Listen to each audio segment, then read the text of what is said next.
Hello, hello, hello. This is Dr. Stevie Aisha Mills, and I am back with another episode of The Conversation with Stevie. And you know this is the place where we uncover the why behind the what of what people do. And I love having people here with me each and every time I'm able to come have a conversation, because each conversation is different. And just like in real life, it is unscripted. So we are about to have a conversation with Ms. Lesley George. And so what I want to do is to invite her to the virtual stage. Y'all know we are in this Rona time, honey. So we are in the virtual stage. And so please, Lesley, welcome, and please introduce yourself to the listeners. Oh, thank you very much, Dr. Mills. Thank you for having me on. So I am Lesley George. I am the CEO of Mosaic, Inc., and Mosaic is a women empowerment company for women, specializing in diversity. So I consider myself the diversity diva. So I believe in each one of us. We come from different places. We may speak different languages. We have different cultures. And when I say culture is even the culture in your household, right? So my culture could be different from my neighbors. So it even goes down to that. But I just believe in celebrating those things that makes us different. But at the same time, we are still the same. So that's who I am. I am a 2-time Amazon best-selling author. My first book, International Day of the Girl, is a co-author book with myself and 8 other women.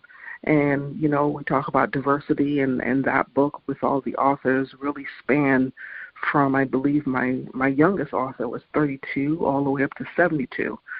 So I wanted to highlight different things. I wanted to highlight different careers, age groups, races. So all of that we did in the book. Our book hit Amazon bestseller within 24 hours of the book launch. So, you know, that was an amazing celebration for us and all the women, because, you know, all of them, including myself, were first-time authors. So you've written several books, so you know your very first one. You're always wondering, well, is anybody ever going to listen to my story? Is anybody going to read my story? But what we had, and at that time we were not in the virtual world, so we were physical. So we had a physical book launch, and some women just reading their chapter was the first time they'd ever spoken in a live setting with other people.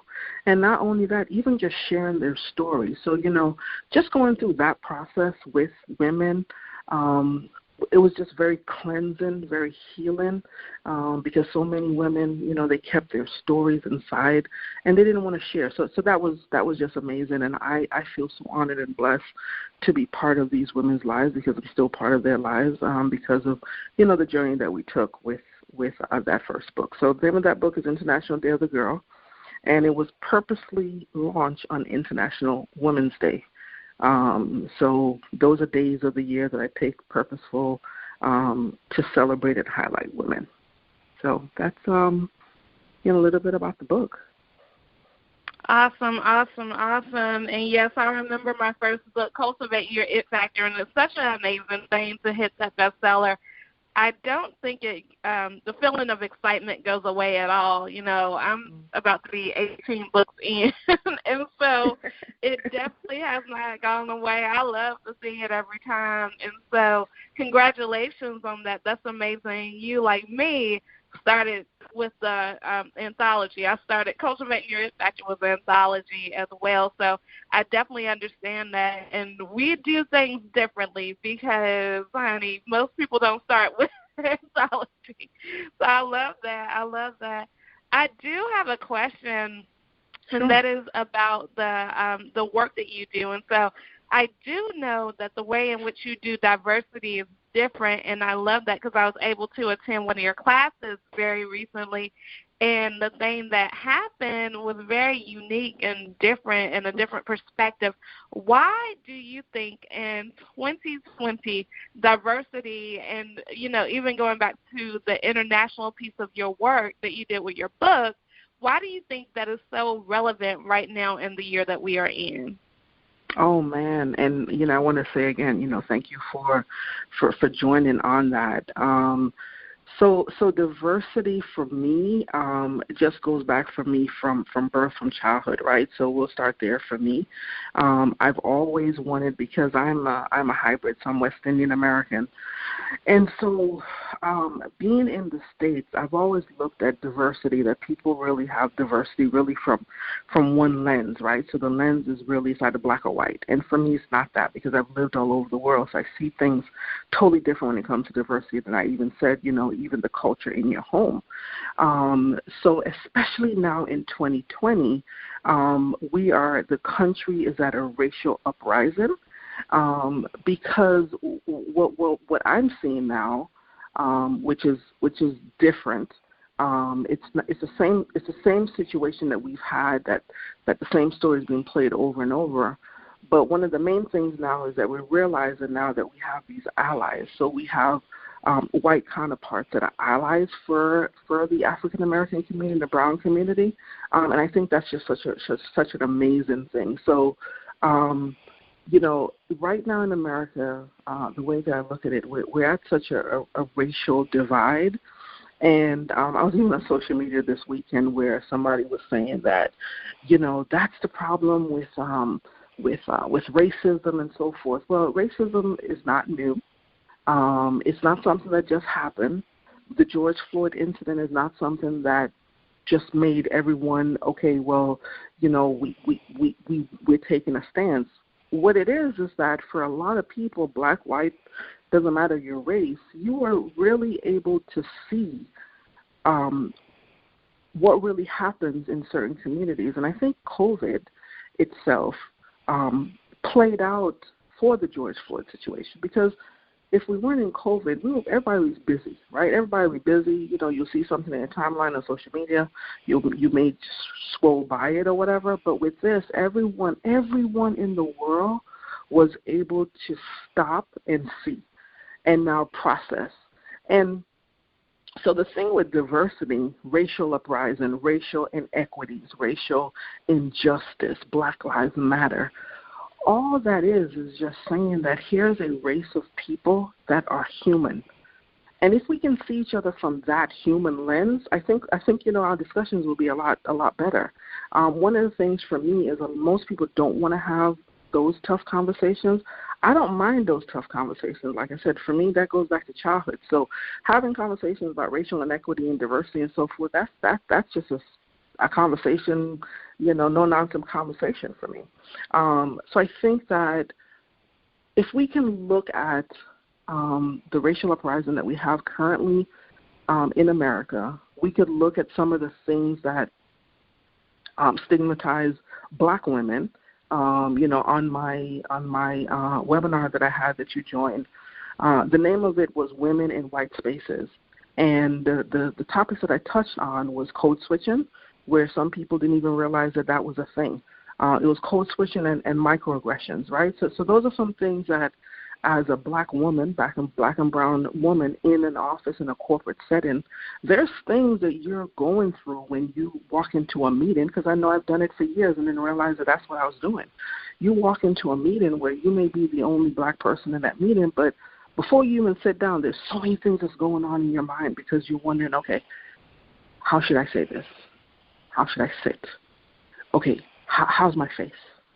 Because here's the thing, you don't want to be called an angry black woman if you express something in passion, right? Because with other races, that they may not be called angry, but for some reason, there's something that goes along with a black woman that if you may be very expressive or passionate, I like to say passion because I know that I am, you're going to be labeled as angry, because I know that happened to me personally in the corporate setting.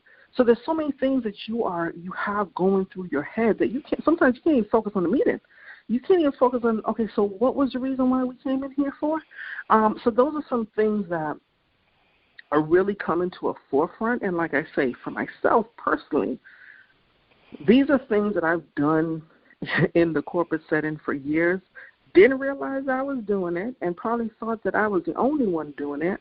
But when certain things come to light, you realize that, oh, my goodness, so this is something that we're all processing at the same time. And so I have a lot of white counterparts, a lot of white friends, female friends, that since the George Floyd incident have come to me and said, Lesley, can you help me with XYZ? Can we have a conversation about? And I love that, right? Because here's the thing, and that's what I noticed, and that's the reason why I started having these webinars, because I assumed that they knew. They don't know, right? And so when we can have the conversations, the honest, authentic conversations about race, diversity, and so forth, we're now bringing white allies into our spaces. And guess what? The reason why we call them allies is because there are some tables that we will never sit at, but they will. And if they can somehow, now they're not going to be able to walk in our shoes, but if for some reason they can, but for some way we can somehow express and they can feel our empathy, they can take that into a room, and now they have a voice for us that we couldn't. So that's one of the things, that's another reason why in 2020 I'm so passionate about it, because I realize that we can't assume that all white people may know what we are going through. And for me, right now, I'm really focusing on women, right? So because those are the ones that have come forward and said, let's go to lunch, let's have a Zoom, let's have a conversation. Those are the ones that just this week, I had a friend of mine that said, Lesley, I want us to sit down and talk. I said, I'm for it.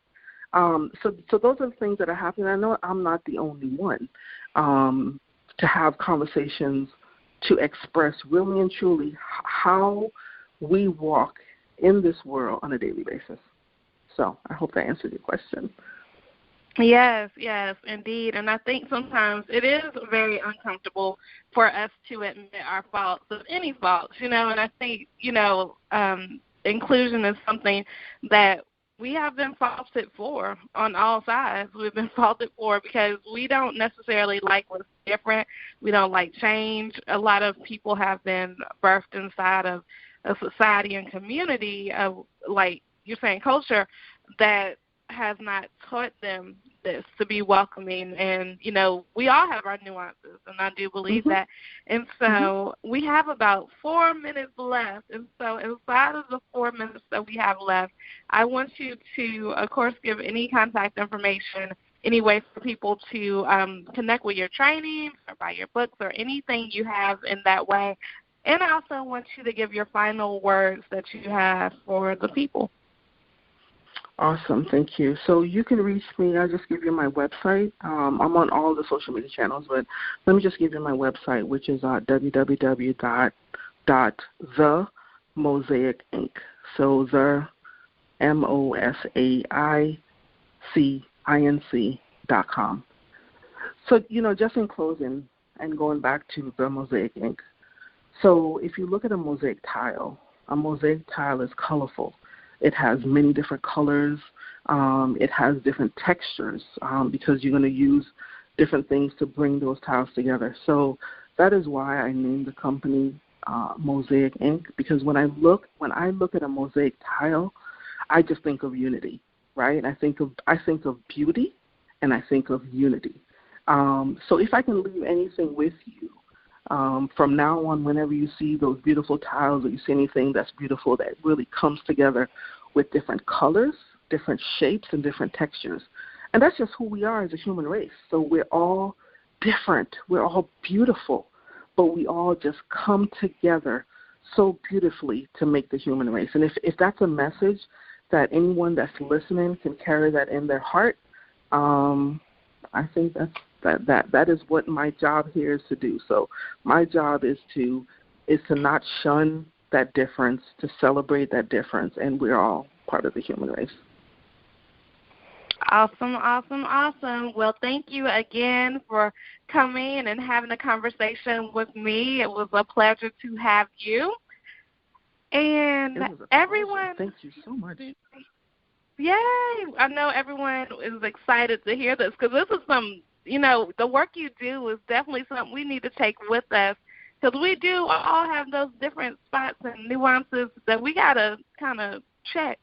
It's not just one race or one person. I think we all have some some room for improvement when it comes to just being accepting of various things. And so, yes, I'm excited about that. So everybody here, you all definitely make sure that you connect with our amazing author, part of the Celebrity Book Club. Yes and yay. Miss Lesley George, she so she has some amazing work that she is doing out here, and it's important, especially because I know a lot of the people who listen to this show happen to be entrepreneurs. So you need to have her, whether it's for your company meeting or however you need to get her. But companies, honey, out here doing the most. You got to make sure you are being accepting to everybody.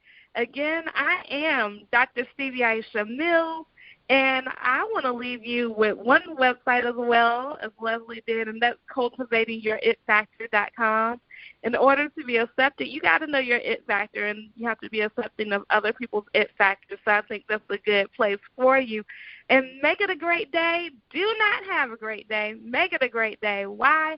Because you, and yes, you too have the power to do so. Bye for now, my darling. Bye-bye. Thank you.